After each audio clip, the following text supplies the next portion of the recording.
Ashwini Gowda versus Chaithra Kundapura ನಿಲ್ಲದ ಈ ಒಂದು ಕಿತ್ತಾಟ Bigg Boss ಮುಗಿದ್ಮೇಲೂ ಕೂಡ ಮುಗಿತಾ ಇಲ್ಲ ಪರಚಿದ ಜಗಳ.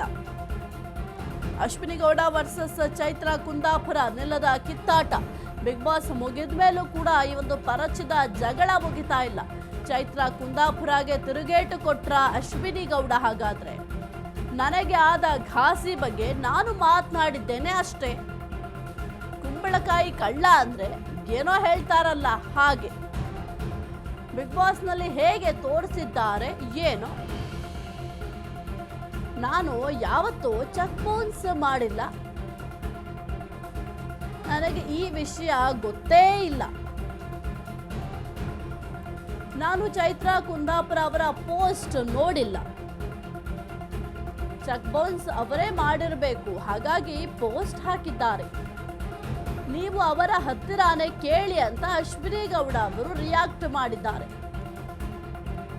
ಅಶ್ವಿನಿ ಗೌಡ ವರ್ಸಸ್ ಚೈತ್ರ ಕುಂದಾಪುರ ಅವರ ಜಗಳ ಕಿತ್ತಾಟ ಸದ್ಯಕ್ಕೆ ನಿಲ್ಲುವಂತೆ ಕಾಣ್ತಾ ಇಲ್ಲ.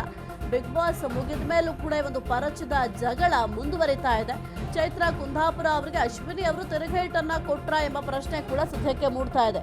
ನನಗೆ ಆದ ಘಾಸಿಯ ಬಗ್ಗೆ ನಾನು ಮಾತನಾಡಿದ್ದೇನೆ ಅಷ್ಟೇ. ಕುಂಬಳಕಾಯಿ ಕಳ್ಳ ಅಂದ್ರೆ ಏನೋ ಹೇಳ್ತಾರಲ್ಲ ಹಾಗೆ ಬಿಗ್ ಬಾಸ್ ನಲ್ಲಿ ಹೇಗೆ ತೋರಿಸಿದ್ದಾರೆ ಏನೋ.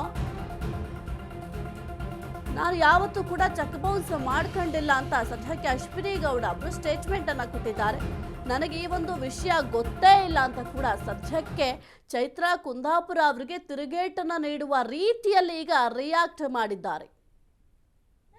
ನಾನು ಆಕ್ಚುಲಿ ಎಲ್ಲಿನೂ ಕೂಡ ನನ್ನ ಫೇಸ್ಬುಕ್ ಅಲ್ಲಾಗ್ಲಿ ಅಥವಾ ನನ್ನ ಸೋಷಿಯಲ್ ಮೀಡಿಯಾದಲ್ಲಾಗ್ಲಿ ನಾನು ಎಲ್ಲೂ ಕೂಡ ಅವ್ರ ಹೆಸರನ್ನು ಹೇಳಲೇ ಇಲ್ಲ.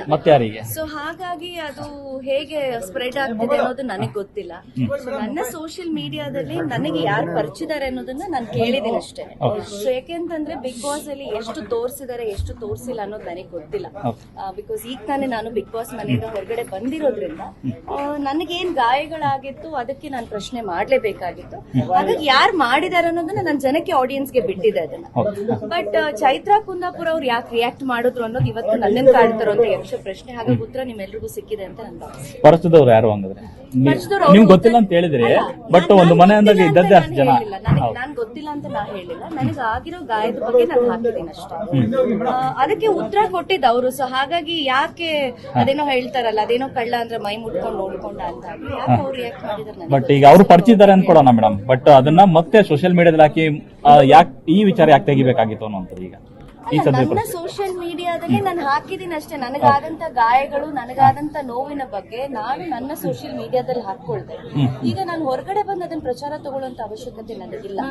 ನನಗಾದಂತ ನೋವು ನನಗಾದಂತ ಗಾಯದ ಬಗ್ಗೆ ನಾನು ಹೌದು ತೆಗೆದು ಹಾಕಿದ್ದೀನಿ. ಈಗ ನಾನು ನಿಮ್ಮೆಲ್ಲರ ಮುಂದೆ ತೋರಿಸ್ತೀನಿ ಇದನ್ನ.